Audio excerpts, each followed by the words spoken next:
بسم اللہ الرحمن الرحیم۔ محترم ناظرین، السلام علیکم۔ حضرت ایوب علیہ السلام حضرت اسحاق علیہ السلام کے پوتے اور ابراہیم بن یوسف علیہ السلام کے داماد تھے۔ خدا تعالیٰ نے انہیں نبوت کے منصب پر فائز کیا اور اپنی لامحدود نعمتوں سے بہرہ مند فرمایا۔ چنانچہ انہیں بہت سی بھیڑ بکریاں، سرسبز و شاداب زمینیں اور باغات کی نعمتوں سے نوازا گیا۔ حضرت ایوب علیہ السلام خدا کی نعمتوں کا شکر اس طرح ادا کیا کرتے کہ ہمیشہ یتیم اور حاجت مند لوگ ان کے دسترخوان پر موجود ہوتے، اور وہ اپنے اعزاء و اقرباء سے محبت اور مہربانی سے پیش آتے تھے۔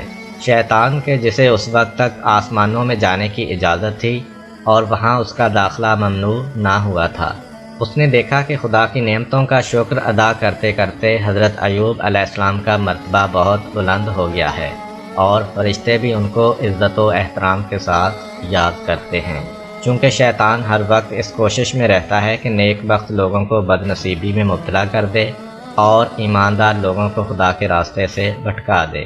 لہٰذا اس نے حضرت ایوب علیہ السلام کا مرتبہ گھٹانے اور انہیں بدبختی کے پاتال میں گرا دینے کا فیصلہ کیا۔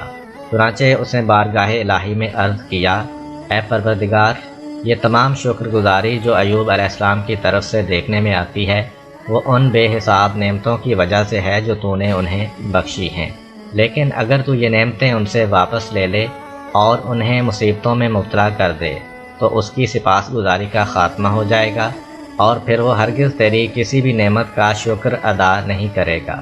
بس اب تو مجھے اس کی بے حساب دولت پر اختیار دے دے تاکہ یہ ثابت ہو جائے کہ میں جو کچھ کہہ رہا ہوں وہ درست ہے۔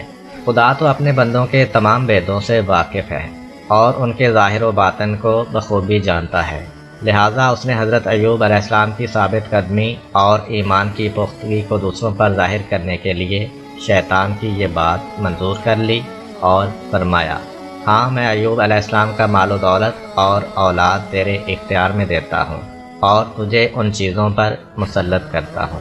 تب شیطان زمین پر آیا اور اس نے حضرت ایوب علیہ السلام کا تمام مال و دولت تباہ و برباد کر دیا اور ان کے فرزندوں کو ہلاک کر دیا۔ جب حضرت ایوب علیہ السلام کو اپنے مال و دولت کی تباہی اور فرزندوں کی ہلاکت کی خبر ملی تو ان کی شکر گزاری میں اضافہ ہو گیا اور انہوں نے پہلے سے بھی کچھ بڑھ کر حمد و ثنا کی۔ شیطان نے کہا، خدایا، اب تو مجھے حضرت ایوب علیہ السلام کی زرخیز زمینوں اور بے شمار مویشیوں پر بھی مسلط کر دے تاکہ ان کی بے صبری ظاہر ہو جائے۔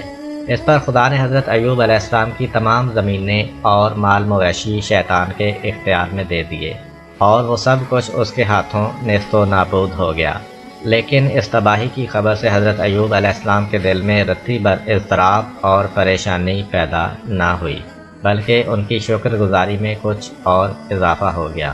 جب شیطان نے اپنے آپ کو شکست خوردہ اور عاجز پایا تو اس نے اپنا آخری حربہ آزمانے کے لیے خدا تعالیٰ سے درخواست کی کہ وہ حضرت ایوب علیہ السلام سے ان کی صحت و تندرستی چھین لے اور انہیں بیماری میں مبتلا کر دے تاکہ وہ بیماری کی تکلیف میں بے صبری کا مظاہرہ کریں اور ناشکرہ پن دکھائیں۔ چنانچہ حضرت ایوب علیہ السلام بیمار ہو گئے، تاہم اس مصیبت کو بھی انہوں نے دوسری مصیبتوں کی طرح برداشت کر لیا اور ان کے پائے ثبات میں کوئی لرزش نہ آئی۔ حضرت ایوب علیہ السلام کے فرزند چھن گئے تھے اور ناداری اور بیماری نے انہیں گھیر رکھا تھا۔ وہ دنیا پرست اور ظاہر بین لوگ کہ جو اصلی صورتحال سے بے خبر تھے، ان کا خیال تھا کہ حضرت ایوب علیہ السلام پر یہ تمام مصیبتیں ان کے گناہوں کی وجہ سے آئی ہیں اور وہ پروردگار عالم کے مقام قرب سے دور ہو گئے ہیں، حتیٰ کہ اپنے اس خیال کے تحت انہوں نے حضرت ایوب علیہ السلام سے ملنا جلنا بھی چھوڑ دیا تھا۔ حضرت ایوب علیہ السلام ان حالات سے مجبور ہو کر شہر سے چلے گئے اور بیابان کے ایک گوشے میں سکونت اختیار کر لی۔ وہ ایک انسان کے جو آخر تک ان کا وفادار رہا، وہ ان کی حبدار بیوی رحمہ تھیں، جو تکلیفیں اٹھا کر اور لوگوں کے گھروں میں ملازمت کر کے ان کے لیے کھانے پینے کا سامان مہیا کرتی رہیں۔ کئی سال اسی طرح گزر گئے، جہاں تک کہ حضرت ایوب علیہ السلام کے صبر اور استقامت نے شیطان کو بے بس کر دیا۔ تب اس نے ایک آواز لگائی، اس کے تمام چیلے اس کے گرد جمع ہو گئے اور اس کی پریشانی کا سبب پوچھنے لگے۔ شیطان نے کہا، اس خدا کے بندے نے مجھے ہرا دیا ہے اور مجھے خدا کے سامنے شرمندہ کر دیا ہے۔ اب میں نے تم لوگوں کو اس لیے بلایا ہے کہ اس معاملے میں میری رہنمائی اور مدد کرو۔ انہوں نے کہا، تم وہ حربے کیوں استعمال نہیں کرتے جو گزشتہ امتوں کو گمراہ کرنے کے لیے استعمال کرتے رہے ہو؟ اس نے کہا، میں نے حضرت ایوب علیہ السلام پر اپنے تمام مکر و فریب آزما لیے ہیں، لیکن وہ سب بیکار ثابت ہوئے ہیں۔ انہوں نے پوچھا، تم نے ان کے باپ حضرت آدم علیہ السلام کو کس طرح بہشت سے نکلوایا تھا؟ اس نے جواب دیا، ان کی بیوی کے ذریعے۔ اب بھی وہی طریقہ استعمال کرو اور حضرت ایوب علیہ السلام کو ان کی بیوی کے ذریعے گمراہ کرنے کی کوشش کرو، کیونکہ اس کی بیوی کے علاوہ اس کے پاس کسی اور کی آمد و رفت نہیں ہے۔ شیطان نے یہ تجویز پسند کی اور فوراً ہی ایک آدمی کی شکل میں رحمہ کے پاس پہنچا۔ پھر اس کے دل میں وسوسے پیدا کرنے کے لیے کہنے لگا، تمام نعمتیں اور مال و دولت تمہارے ہاتھ سے جاتا رہا اور تم مصیبتوں میں مبتلا ہو گئے۔ تمہارا شوہر بھی مریض، کمزور اور بوڑھا ہے۔ میں نہیں سمجھتا کہ اب یہ تمہاری تکلیفیں اور مصیبتیں دور ہو جائیں گی۔ حضرت ایوب علیہ السلام کی بیوی نے اس کی یہ باتیں سن کر ایک آہ بھری۔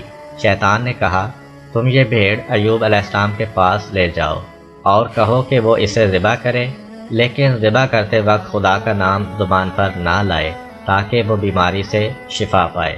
رحمہ فوراً حضرت ایوب علیہ السلام کے پاس آ کر کہنے لگیں، اے ایوب، تمہارا خدا کب تک تمہیں عذاب میں مبتلا رکھے گا؟ کیا وہ تم پر رحم نہیں کھائے گا؟ تمہاری وہ تمام دولت اور فرزند کیا ہوئے؟ تمہارے چہرے کی خوبصورتی کہاں گئی؟ آؤ اور خدا کا نام لیے بغیر اس بھیڑ کو ذبح کرو اور تمام تکالیف سے نجات پاؤ۔ حضرت ایوب علیہ السلام نے کہا، کیا خدا کا وہ دشمن تمہارے پاس آیا اور اس نے تمہارے دل میں وسوسہ ڈالا ہے جسے تم نے قبول کر لیا ہے؟ بھلا یہ تو بتاؤ کہ وہ تمام نعمتیں جو ہمیں میسر تھیں ہمیں کس نے دی تھیں؟ رحمہ نے جواب دیا، خدا نے۔ حضرت ایوب علیہ السلام نے پوچھا، ہم نے کتنے سال ناز و نعمت میں بسر کیے؟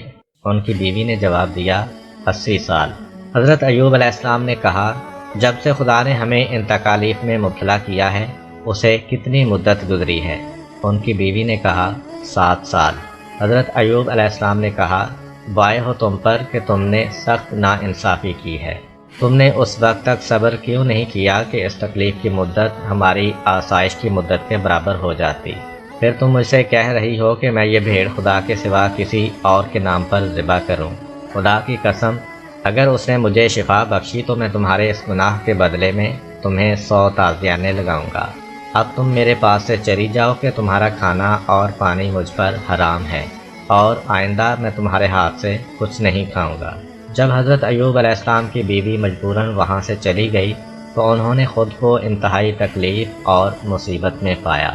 اس حال میں انہوں نے اپنی پیشانی خاک پر رکھی اور کہا، اے پروردگار، تنگی اور سختی نے مجھے گھیر لیا ہے، تو ارحم الراحمین ہے، اپنی رحمت کے دروازوں میں سے ایک دروازہ میرے لیے کھول دے اور مجھے نجات عطا کر دے۔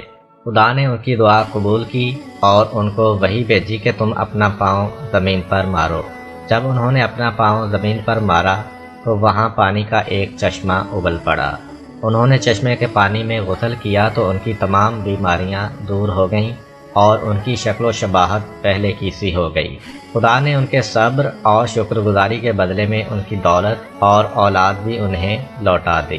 اسی اثناء میں ان کی بیوی انہیں دیکھنے شہر سے وہاں آئی، لیکن اسے اپنا کمزور اور بیمار شوہر کہیں نظر نہ آیا۔ یہ صورتحال دیکھ کر اس کی آنکھوں میں آنسو آ گئے۔ وہاں اس نے ایک خوبصورت مرد کو دیکھا جو بہترین لباس میں موجود تھا، لیکن وہ اسے پہچان نہ پائی۔ اس نے اس شخص سے اپنے شوہر کے بارے میں پوچھنا بھی چاہا، لیکن حیا کی وجہ سے نہ پوچھ سکیں۔ تب حضرت ایوب علیہ السلام نے اسے مخاطب کرتے ہوئے کہا، اے عورت، تو یہاں کیا کرنے آئی ہے؟ اس نے جواب دیا، میں اپنے کمزور اور بیمار شوہر کو تلاش کر رہی ہوں جو اس بیابان میں پڑا رہتا تھا۔ نہ جانے اب وہ کہاں چلا گیا ہے اور اس پر کیا آفت ٹوٹی ہے۔ حضرت ایوب علیہ السلام نے کہا، اگر تم اسے دیکھو تو پہچان لوگی۔ ان کی بیوی نے کہا، تندرستی اور خوشحالی کے زمانے میں وہ قریب قریب تمہارے جیسا ہی تھا۔ انہوں نے کہا، سنو، میں وہی ایوب ہوں کہ جسے تم شیطان کی پیروی کرنے کو کہہ رہی تھیں۔ تاہم میں نے خدا کی اطاعت کی اور اسی سے گزارش کی کہ وہ سبھی پہلی نعمتیں مجھے لوٹا دے۔ اس وقت حضرت ایوب علیہ السلام پر وحی آئی کہ تم نے اپنی بیوی کی سزا کے لیے اسے 100 تازیانے لگانے کی قسم کھائی تھی، بس اب تم 100 کھپچیوں کا ایک گٹھا بنا کر آہستہ سے بیوی کے بدن پر مارو تاکہ تمہاری قسم بھی پوری ہو جائے اور تمہاری خدمت گزار بیوی کو کوئی تکلیف بھی نہ پہنچے، کیونکہ وہ پریشانی اور سختی کے زمانے میں تمہاری وفادار رہی ہے۔ اس میں شک نہیں کہ خدا نے حضرت ایوب علیہ السلام کے صبر کے بدلے میں تمام کھوئی ہوئی نعمتیں انہیں لوٹا دیں اور پھر ان میں اتنا ہی اضافہ بھی کر دیا تاکہ یہ واقعہ روشن ضمیر اور عقل مند لوگوں کے لیے یادگار رہے، اور جب کبھی وہ مصائب اور مشکلات میں مبتلا ہوں تو صبر سے کام لیں اور خدا ہی سے نجات طلب کریں۔ اگر آپ کو ہماری ویڈیو اچھی لگی ہے تو ویڈیو کو لائک کریں اور مزید اس طرح کی ویڈیوز دیکھنے کے لیے ہمارا چینل سبسکرائب کر لیں۔ ملتے ہیں نیکسٹ ویڈیو میں، اجازت دیجیے، اللہ حافظ۔